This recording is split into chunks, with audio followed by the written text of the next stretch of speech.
இந்த எஸ்ஐஆர் மேலே சில டவுட்ஸ் இருக்குது.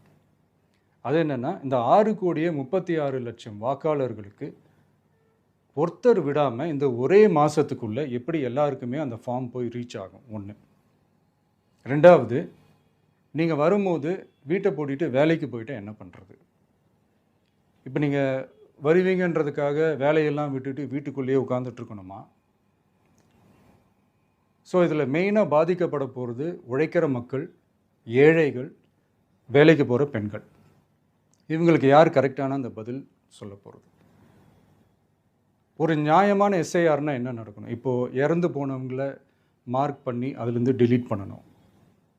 இப்போ போலி வாக்காளர்கள் இருந்தாங்கன்னா அவங்கள மார்க் பண்ணி டிலீட் பண்ணணும். இப்போ ஆல்ரெடி ஓட்டு இருக்கிறவங்களுக்கு எதுக்கு இந்த ரெஜிஸ்ட்ரேஷன் என்ற பேரில் இவ்வளவு குழப்பங்கள் அப்படின்றது தான் இங்கே கேள்வி. இப்போ புதுசாக வர வாக்காளர்களையோ இல்லை ஓட்டு இல்லாதவங்களையோ சேர்த்தா பத்தாதா? இப்போ ரீசெண்டாக நடந்த இப்போ எலெக்ஷன் 2021, 24 எப்படி எல்லாருமே ஓட்டு போட்டோம்? அதில் ஓட்டு போட்டவங்க கூட இப்போ புதுசாக ரெஜிஸ்டர் பண்ணணுன்னா அது ஏன் அந்த கன்ஃபியூஷன் அப்படின்றத நாங்கள் கேட்குறோம். அதனால தான் நாங்கள் எஸ்ஐஆரை எதிர்க்கிறோம். இப்போ புதுசாக